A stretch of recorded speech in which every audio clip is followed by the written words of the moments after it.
La institución que durante siglos ha sido el guardián de la fe y de la promesa más sagrada de todas, prepara lo que podría ser la decisión más estremecedora de su historia. Un movimiento que no solo sacude los cimientos de la Iglesia, sino que amenaza con borrar de un plumazo la esperanza que millones de creyentes han sostenido durante generaciones. El rumor ya corre por los pasillos más ocultos de Roma, los documentos filtrados empiezan a circular, y lo que parecía imposible ahora está frente a nuestros ojos. El Vaticano estaría listo para decir adiós a la salvación de las almas. Recuerda apoyar el canal suscribiéndote. Gracias. Detente un momento y piensa en el alcance de estas palabras. ¿Qué significa para ti, para tu familia, para el mundo entero, que la promesa de la vida eterna ya no sea el corazón de la fe? ¿Cómo enfrentar un futuro en el que lo que creímos intocable se convierte en polvo? Esta no es una simple noticia, es una sacudida global, un hecho que marcará un antes y un después en la historia espiritual de la humanidad. Por eso, quédate conmigo hasta el final de esta historia. Porque lo que voy a revelarte en los próximos capítulos no solo te llevará a las entrañas del Vaticano y a las luchas internas que nunca quisieron que conocieras, sino que también te mostrará el caos, la rebelión y la esperanza que se abren paso en medio de esta oscuridad. Créeme, cada minuto que veas te acercará más a entender por qué el mundo entero está al borde de una crisis espiritual sin precedentes. Vaticano. Un comunicado breve, de apenas unas líneas, sin imágenes, sin discursos ni ceremonias. Pero esas pocas palabras tenían el poder de dinamitar siglos de tradición, y pronto se convertirían en un eco ensordecedor en todos los rincones del planeta. La Santa Sede estaba lista para replantear la doctrina de la salvación eterna. No se habló de dogmas, ni de esperanza celestial, ni de la promesa de vida después de la muerte. No. El mensaje fue frío, directo y devastador. La frase clave que dejó paralizados a millones fue contundente: la salvación de las almas ya no será el fundamento de nuestra fe futura. La noticia corrió como fuego sobre pólvora. En menos de una hora, medios internacionales interrumpieron su programación para dar cobertura al anuncio. En la plaza de San Pedro, aún vacía por la madrugada, comenzaron a llegar fieles desconcertados. Algunos de rodillas, rezando en silencio, otros llorando abiertamente, incapaces de comprender cómo la institución que durante más de 2000 años había prometido vida eterna podía, de un día para otro, pronunciar un adiós tan definitivo. El murmullo de las oraciones se mezclaba con los gritos de quienes exigían explicaciones. Los rostros de confusión eran la prueba viviente de que nadie estaba preparado para escuchar semejante revelación. Los noticieros hablaban de un golpe teológico, los analistas religiosos lo describían como el colapso del dogma central del cristianismo, y los fieles, sencillamente, lo sentían como una traición a su fe más íntima. Las redes sociales se inundaron de mensajes de rabia, de incredulidad, de angustia. Hashtags como #sin salvación y #adiós al alma comenzaron a viralizarse en cuestión de minutos, mostrando un mundo conectado que no podía asimilar la magnitud del anuncio. Pero lo más inquietante fue el silencio. Porque, mientras el planeta entero pedía respuestas, las autoridades del Vaticano se mantuvieron en un mutismo absoluto. No hubo voceros, no hubo portavoces que salieran a calmar la tormenta. Solo el comunicado. Nada más. Y ese vacío de palabras fue interpretado como una confirmación de que lo dicho era irreversible.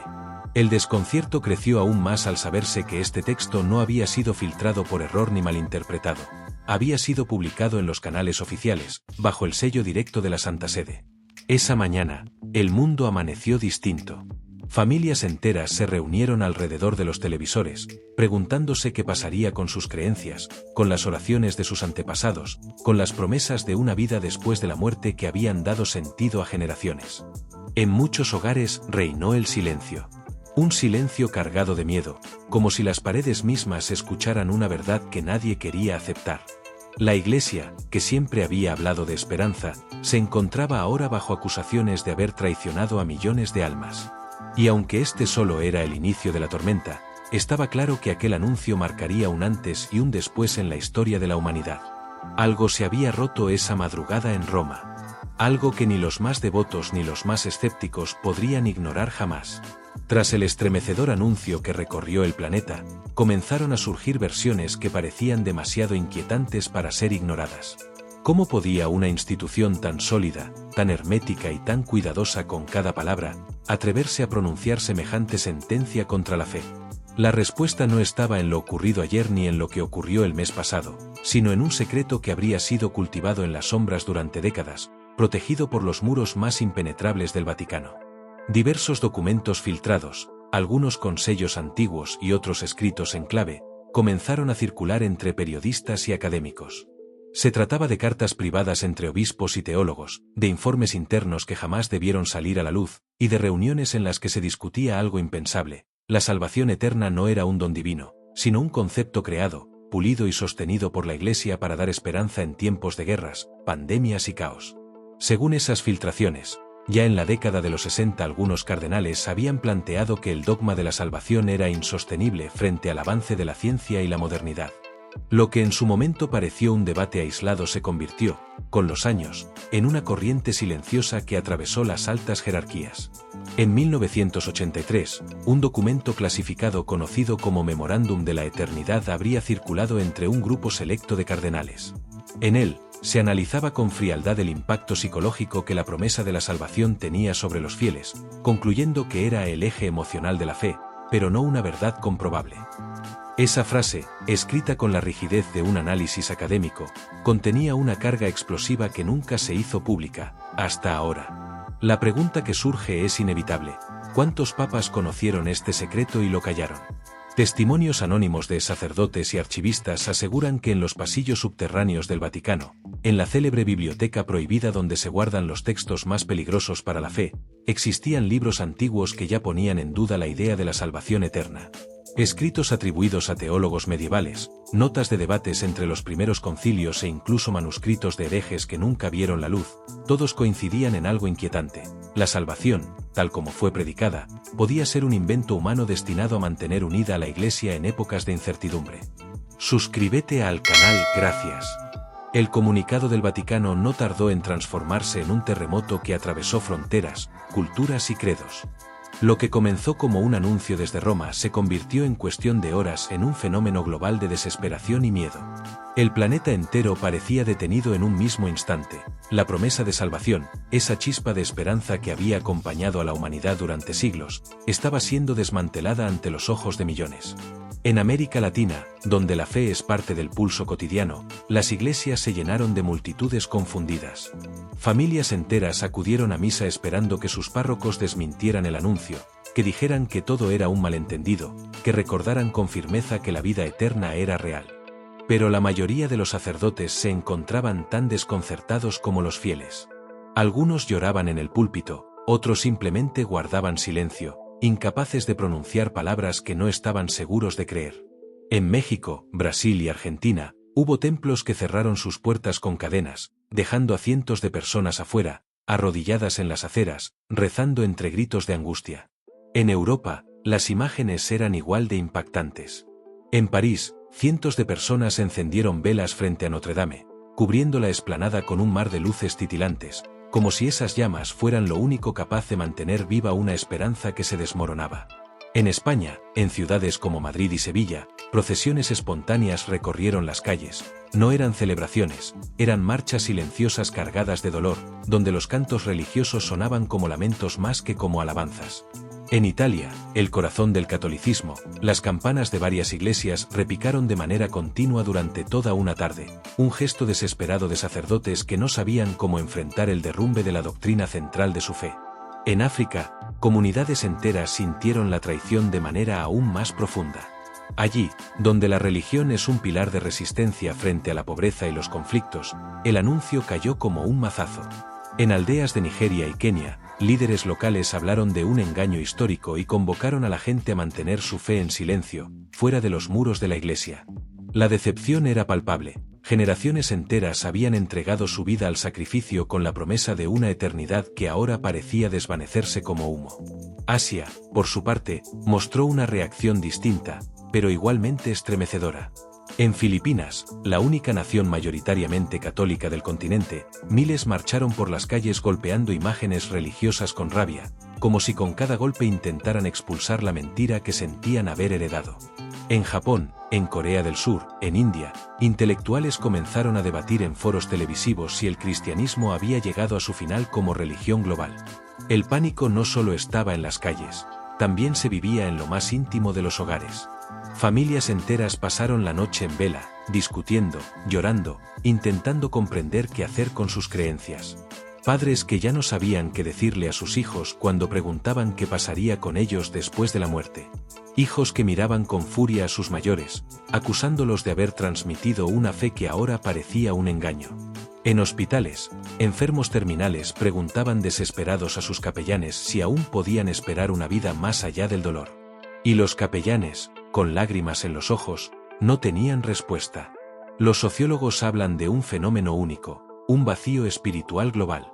Nunca antes la humanidad había experimentado, al mismo tiempo y en todos los rincones del planeta, un sentimiento tan profundo de abandono. Era como si un pilar invisible que sostenía a millones se hubiera quebrado en un solo día. El miedo no se limitaba a lo religioso, también se filtraba en lo político, en lo social, en lo económico. Porque, si la promesa de salvación podía ser retirada de un plumazo, ¿qué otras certezas podían desplomarse mañana? Este no era solo un cambio doctrinal. Era el nacimiento de una crisis espiritual planetaria. Y en medio de esa tormenta de fe, traición y vacío, una verdad quedaba cada vez más clara. El Vaticano había abierto una herida que no podría cerrarse fácilmente, y que podría cambiar para siempre la historia de la humanidad. Los muros de mármol del Vaticano se convirtieron en el escenario de una batalla silenciosa, pero feroz. Porque no todos dentro de la Iglesia estaban dispuestos a aceptar la sentencia final que anunciaba el fin de la salvación eterna. Lo que desde fuera parecía una decisión unánime, desde dentro era una guerra interna que amenazaba con desgarrar a la institución más poderosa de la historia. En la penumbra de las oficinas papales, cardenales de renombre se enfrentaban en discusiones que pocas veces habían alcanzado semejante violencia verbal. Algunos defendían que la decisión era necesaria, que el dogma de la salvación debía caer para dar paso a una nueva espiritualidad adaptada al mundo moderno. Pero otros, visiblemente conmocionados, acusaban a sus colegas de herejía, de traición, de destruir 2000 años de fe con una frialdad imperdonable. Testigos aseguran que en una de esas reuniones, un cardenal anciano golpeó la mesa con su báculo, exigiendo que el anuncio fuera retirado inmediatamente, gritando que sin salvación no hay iglesia, y sin iglesia no habrá futuro. El eco de esa rebeldía comenzó a expandirse. Obispos de distintas partes del mundo, incapaces de soportar el silencio de la Santa Sede, empezaron a escribir cartas abiertas publicadas en periódicos internacionales. Denunciaban que el Vaticano estaba renunciando a su misión divina y que la fe no podía ser negociada en mesas de despacho. En conventos apartados, monjas y sacerdotes organizaron vigilias clandestinas, rezando sin descanso, como si con sus oraciones intentaran detener el derrumbe que venía desde arriba. Pero la rebelión no se limitó a cartas y rezos. En las universidades pontificias, jóvenes seminaristas comenzaron a manifestarse, portando pancartas con frases como "la fe no se negocia" o "la salvación no es un mito". Hubo incluso quienes se encadenaron a las puertas de la Basílica de San Pedro como símbolo de resistencia, desafiando a los guardias del Vaticano. Por primera vez en siglos, la obediencia absoluta que caracterizaba a la jerarquía eclesiástica se resquebrajaba de forma pública, mostrando al mundo un Vaticano dividido en bandos irreconciliables. Las filtraciones no tardaron en multiplicarse. Se supo que al menos 3 cardenales de alto rango habían amenazado con renunciar a sus cargos si la Santa Sede no daba marcha atrás. También trascendió que un grupo de prelados había comenzado a reunirse en secreto en catacumbas bajo Roma, evocando los tiempos del cristianismo primitivo, para mantener viva la idea de la salvación eterna, aunque eso implicara desafiar directamente al Papa y a sus consejeros. El fantasma del cisma, esa palabra que la Iglesia temía más que ninguna otra, comenzó a pronunciarse en voz alta, una división tan profunda que podría fragmentar para siempre a la institución. Mientras tanto, el Vaticano oficial mantenía su estrategia de silencio. No había comunicados aclaratorios, no había discursos conciliadores, no había un gesto de comprensión hacia la multitud de creyentes. Ese mutismo, lejos de apaciguar la tormenta, la alimentaba. Porque cuanto más callaba la Santa Sede, más crecía la sospecha de que no había vuelta atrás. Apoya el canal, suscríbete al canal, gracias. El Vaticano pronunció aquellas palabras. Las calles siguen repletas de creyentes que claman respuestas, los templos permanecen cerrados en muchos países, y los líderes religiosos más influyentes parecen haberse atrincherado en posiciones opuestas. En medio de este caos espiritual, una sensación domina el aire. El futuro de la fe está suspendido en un abismo, y nadie sabe hacia dónde caerá. En distintas partes del planeta, comienzan a surgir movimientos inesperados. En Latinoamérica, comunidades de creyentes han decidido continuar rezando en plazas y parques, desafiando las directrices del Vaticano. En Europa, grupos de teólogos independientes han empezado a organizar debates públicos para reconstruir la idea de la fe fuera de la tutela de Roma. En África, los líderes locales han proclamado que, aunque la Santa Sede renuncia a la salvación, ellos la mantendrán viva como promesa de resistencia y esperanza. Y en Asia, una generación de jóvenes católicos ha jurado crear una nueva iglesia, una que no abandone a sus fieles. Es como si, al intentar borrar la salvación eterna, el Vaticano hubiera encendido sin querer una chispa de rebelión espiritual que recorre el mundo con fuerza. Lo que debía ser el fin de un dogma parece estar transformándose en el inicio de una lucha global por mantener viva la esencia de la fe. Pero esa lucha no será pacífica. Habrá divisiones, habrá rupturas, habrá incluso quienes intenten aprovechar este vacío para imponer nuevas verdades, nuevas doctrinas y nuevos ídolos. La humanidad entera se encuentra en el umbral de un cambio de era, y lo que decida ahora marcará los próximos siglos. La gran pregunta, entonces, resuena en cada rincón del planeta: ¿qué significa ser creyente en un mundo sin salvación? ¿Es la fe un camino hacia lo eterno o simplemente un refugio humano en tiempos de desesperanza? La respuesta aún no existe, y quizás tardará generaciones en aparecer. Pero lo cierto es que millones de personas, en este mismo instante, sienten que ya no pueden confiar ciegamente en quienes juraron custodiar lo sagrado. Por eso, este no es solo un momento histórico, es un llamado directo a ti, a quienes escuchan, a quienes creen o dudan. Porque lo que está ocurriendo no se resolverá en despachos ocultos ni en documentos sellados. El destino de la fe, el sentido de la vida después de la muerte y el valor de la esperanza ahora está en manos del mundo entero, en manos de los creyentes y de quienes nunca pensaron en creer. El Vaticano ha hablado. Ha dicho adiós a la salvación de las almas. Pero la verdadera decisión aún está pendiente. ¿Aceptará el mundo este final, o luchará por algo más grande que cualquier institución? Esa es la pregunta que cada uno deberá responder, y que marcará el rumbo espiritual de la humanidad. No mires hacia otro lado. No te calles. No dejes que este momento pase como si fuera solo una noticia más. Estamos viviendo el inicio de una era que definirá lo que somos y lo que seremos. Quédate, comparte, reflexiona, porque si la salvación está en riesgo, entonces el futuro de todos nosotros también lo está. Si te ha gustado el vídeo, recuerda suscribirte al canal y activar la campanita. Gracias.